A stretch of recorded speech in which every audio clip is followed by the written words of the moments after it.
Hello, everyone. Good morning.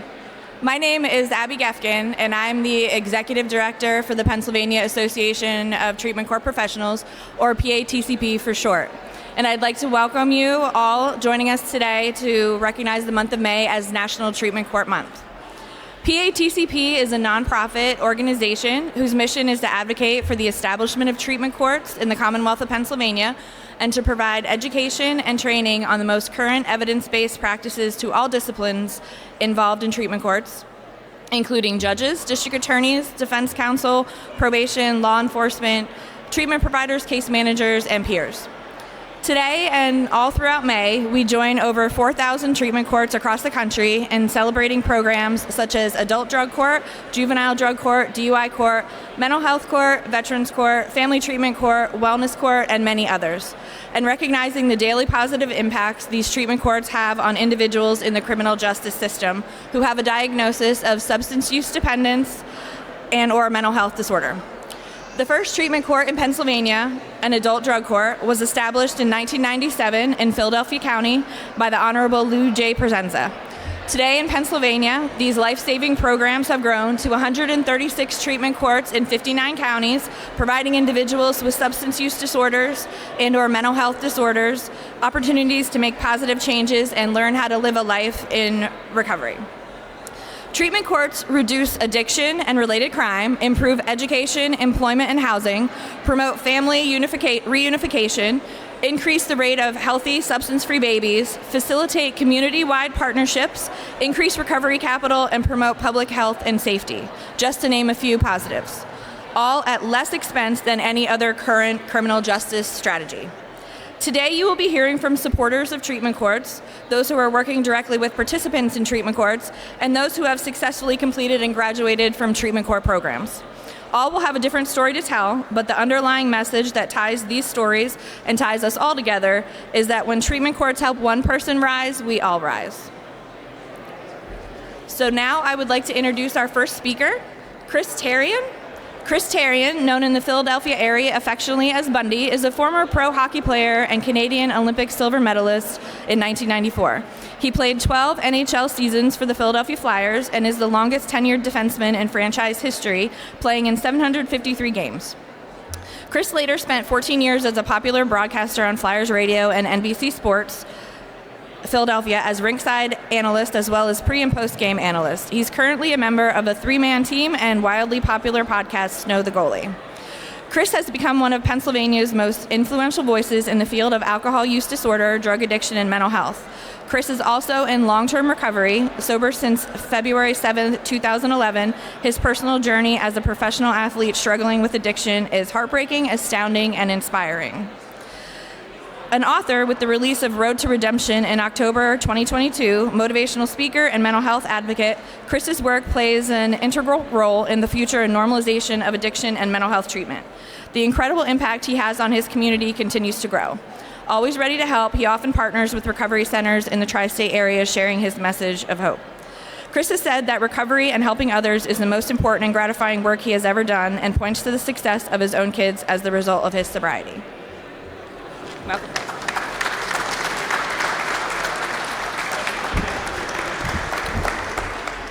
Good morning, everybody, and thank you so much for having me here today. I am Chris Therien, and yes, I'm just going to say it now in case the room is split. I am on the Flyers side of things, not the Penguins. So I guess Harrisburg, is it kind of a split between Flyers and Penguins? Flyers? Okay, Flyers. Anyway, I want to thank everybody for being here today. It's a really, really great opportunity for me to share a little bit about myself and my story and why I'm here. As you heard in the introduction, I played for the Flyers for 12 years, 753 games to this date, which makes me the longest tenured defenseman in the history of the franchise. After hockey, I turned that into a broadcasting career. But at the end of my hockey, as some people had known, I had developed an affinity for alcohol.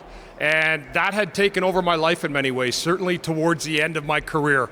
And it became a battle not only for what I am and what I stood for, but really it was a battle for my own life at the time. And I look back at that journey and what I went through. It was June of 2006.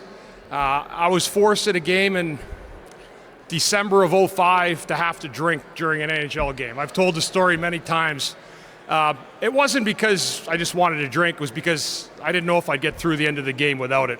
So I talk about alcohol and substance use disorder, drug addiction, mental health, and how it can define somebody in that moment. But I want everyone to know it doesn't really define you as a person and what you are and who you are moving forward. June of 2006 was the most difficult month I'd ever had in my life. I'd lost my sister to a cardiac event. It was sudden, it was tragic. At that point, I was already at the height of my substance use disorder. In July of that year, I went to Cairn Treatment Center up the road, not far, and I checked in with a blood alcohol level of 0.63. And I was walking, talking, and standing like I am right now, and you never would have had a clue anything was wrong with me. Following that stint and a couple of relapses past that, I had in the middle of this 4 kids, incredible kids. And what my journey had taught me was that in recovery, you're going to be challenged with many, many things. People are going to look at you differently. They're going to judge you. They're going to examine you.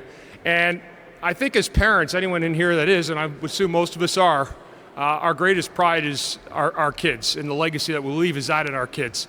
To make a long story really short, February 7th, 2011, after kicking the can around a couple times, I finally got my act together, and I said enough was enough. But I realized in that moment that I had to do it for me, and the recipients of that would be my kids and my family. Since that day, and I always look for the positive side of where people are at in recovery, my kids have all gone on to become amazing people. My oldest, Isabella, was 12 years old when I stopped for the last time. All 3 went on to play Division I basketball. My son's 17 now. He was born in 2006. And they're amazing people. But they're amazing people, and I don't say that because, their dad played hockey for the team. I love the ability, my story has the component where I can say that my journey to recovery benefited a lot of other people. And that's what I want people to understand, is that it's hard, it's difficult. We go through a lot in addiction, and we are judged. And I do feel, though, in a lot of ways, the people that are helping, the people that are trying to make a difference, a lot of them are in this room, and the conversation has to keep going. As you heard in the intro, I did broadcasting for 14 years.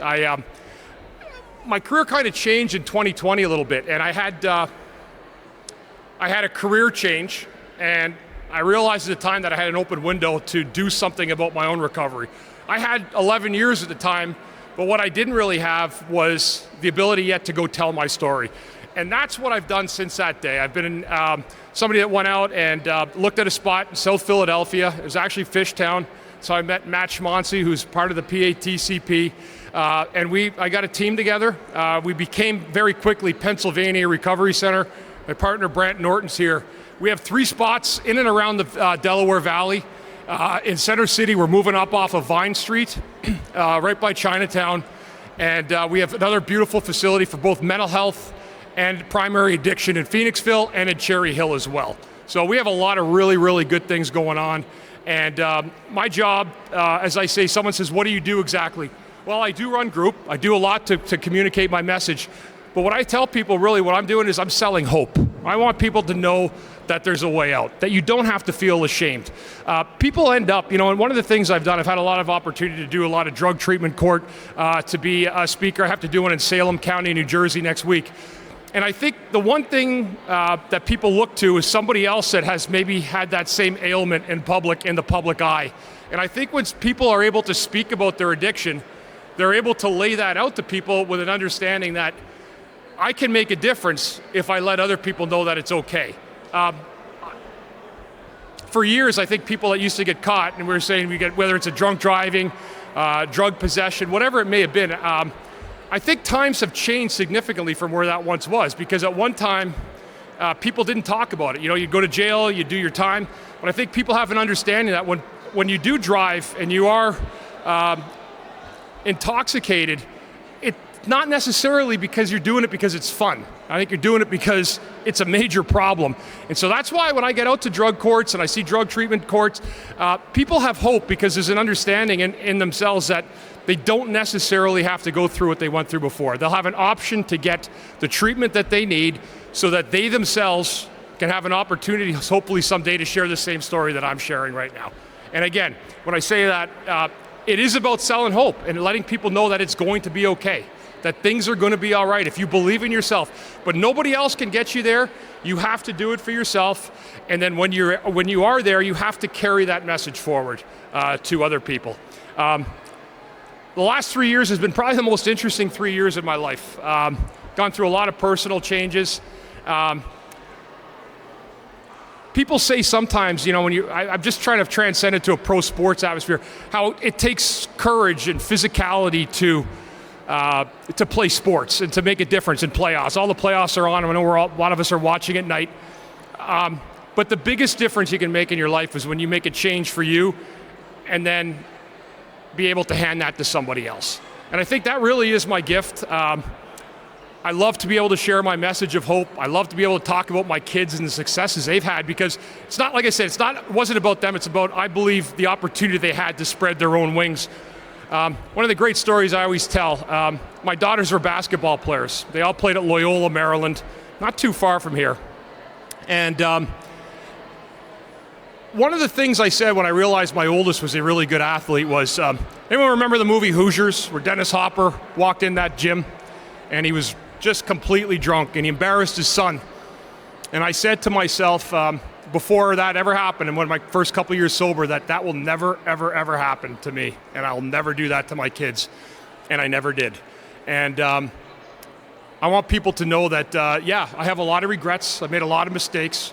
But once you accept them, once you have ownership over the things you've done and you pass it forward, there's a better day for everybody else out there. So I want to thank so many people here today. First of all, the state of Pennsylvania, Matt Schmonsi, PATCP for having me out here. It's an amazing day. The Capitol building is beautiful. There's a real buzz about it today. And it's really, really, truly my honor to be able to share a little bit. We're doing great things in the Philadelphia area. We want to extend it into the state of Pennsylvania. I think there's a lot more we can do. We have a great Heroes program as well at Pennsylvania Recovery Center, really looking to take care of a lot of our veterans. We get a lot of calls inundated now with youth mental health. And I really do think, one of my good friends, I think he went back up to Chambers, is Senator Jim Dillon. And we've talked a lot about what needs to be done, and the conversation has to continue about what we can do to make sure that people have resources. Mental health has taken over a lot since the pandemic. A lot of people got out of their elements, and it's amazing what that subtle change can do to people over the course of time. So I always tell people at the end of the day, be kind, have an understanding that not everybody's perfect.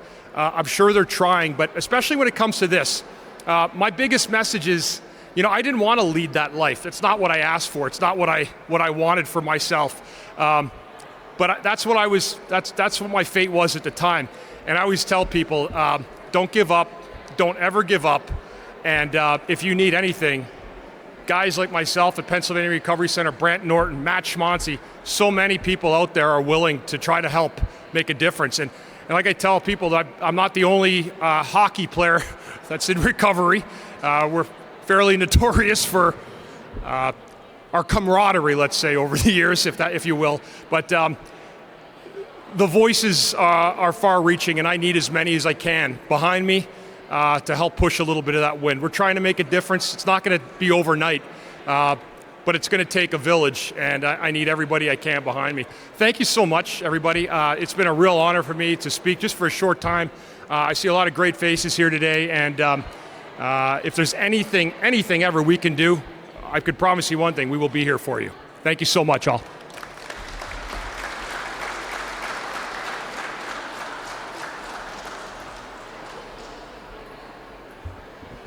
Thank you, Chris. Now we'll hear from Chairman Briggs.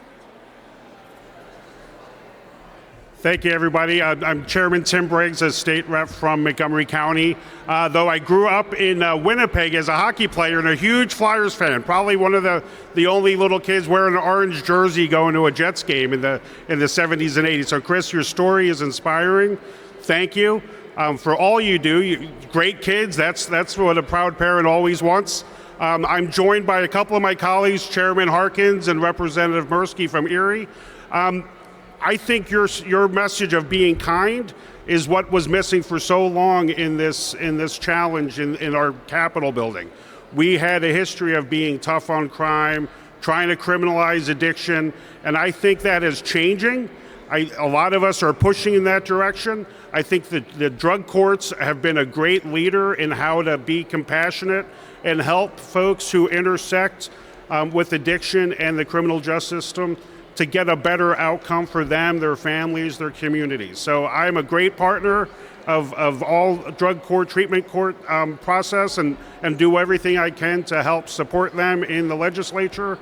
And I just want to thank you all for advancing a great message today and looking forward to maybe next year joining Senator Dillon's ranks and we can be friends too.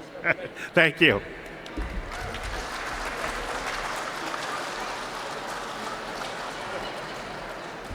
Thank you, Chairman Briggs. Now we'll hear from Judge Tully from Dauphin County. Judge William Tully graduated from Notre Dame and the Dickinson School of Law. He was first deputy district attorney for Dauphin County and a partner in a law firm and served on the Pennsylvania Commission on Sentencing. He is a trial judge in Harrisburg and is currently assigned to the criminal division. His favorite assignment is Veterans Court, and he has been presiding over Dauphin County treatment courts for 9 years. Judge Tully?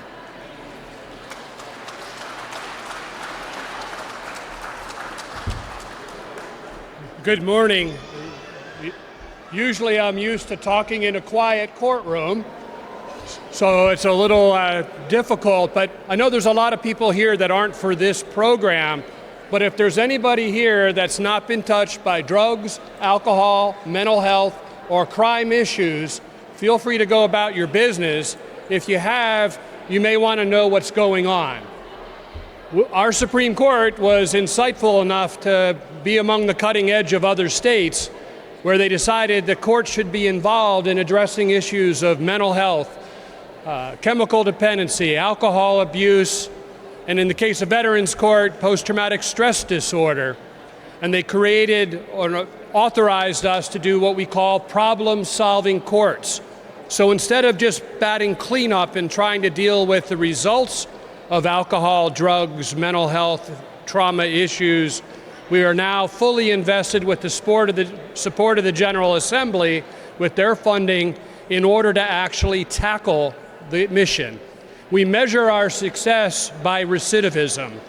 The idea of everything we do in criminal court is essentially to change behavior, take those things that cause injury and harm from bad behavior and convert it to more proactive activities and allow people to overcome their disabilities, their chemical dependency issues, mental health issues, and become productive members of society.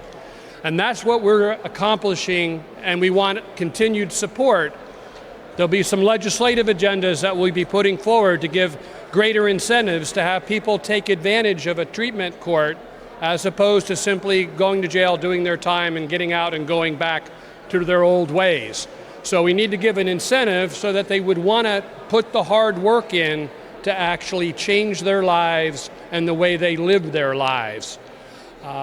Veterans Court, if you're familiar, is essentially the drug court format, but we have the ability to, one, start with veterans who essentially have been used to being part of a bigger than themselves institution and have a sense of honor that we attempt to restore by their successful participation in the vet court program. We essentially take all the benefits of drug court, we give them to veterans, we give each veteran a mentor, and we have the ability to engage the VA and all their resources in order to put the people back together. So it's important to take advantage of this opportunity to increase awareness and the need to show the finished product. We don't just simply send them off on their way. We have the follow-up support. I'm honored to see a number of our current participants, as well as many of our staff people. But I'd actually like to introduce to you a finished product, an alumna from the Dauphin County and adjoining counties' veteran court program, who can kind of speak about her experience and the need for good incentives to bring more people in and to be able to give back the way she is. And I'll let her explain all that. Allie, would you come forward, please?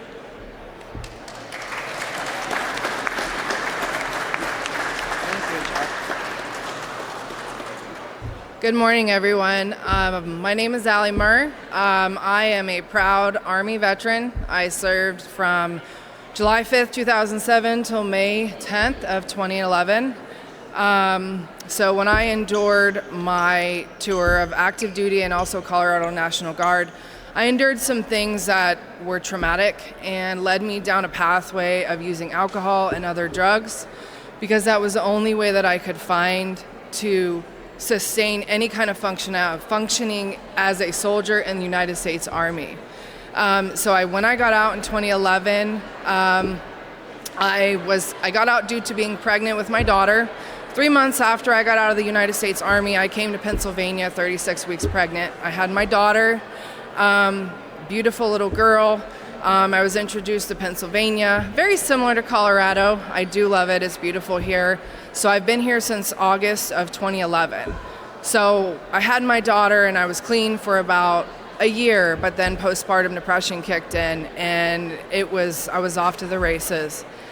So I was introduced to opiates after having gallbladder surgery, and then my life continued to go downhill. That was in 2011.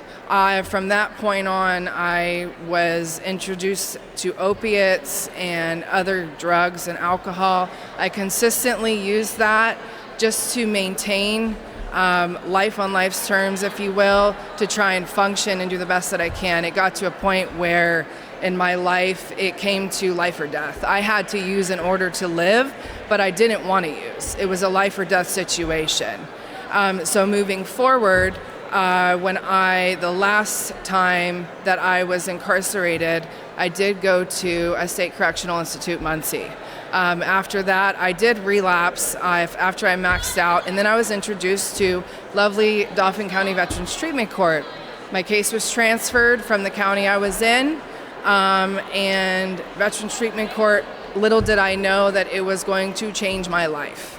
It was going to help me learn how to save myself from myself and learn how to change my thought patterns, which then changed my behaviors so I can become a productive member of society. Moving forward, it wasn't the easiest program, but I will tell you that it is the best thing that my God has ever afforded me the chance to be a part of.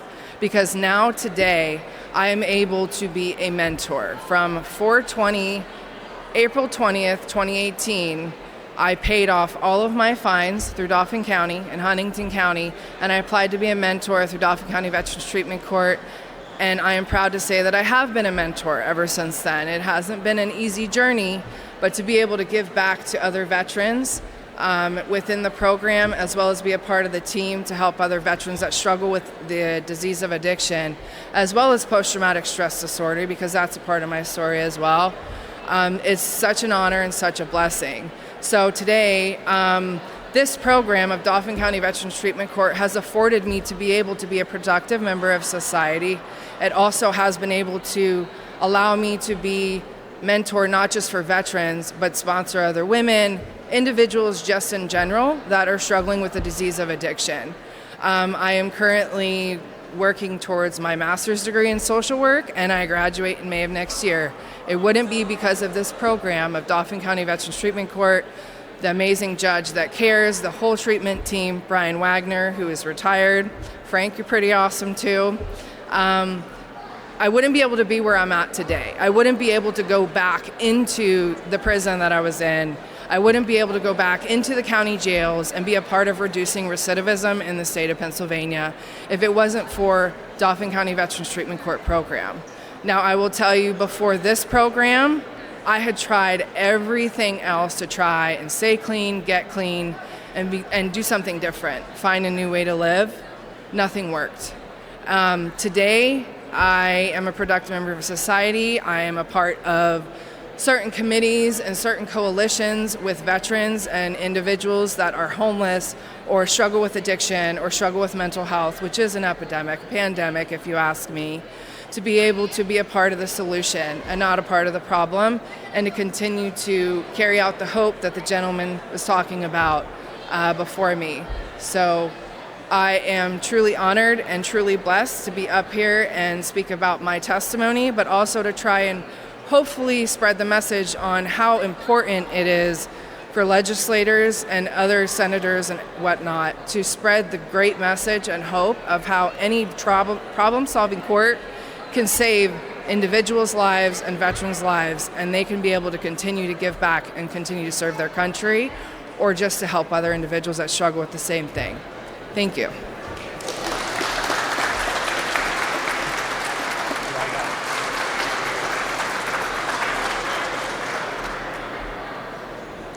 I'd like to thank everyone for joining us today, and thank you for your continued support of Pennsylvania Association of Treatment Court Professionals and treatment courts around the Commonwealth of Pennsylvania. Thank you.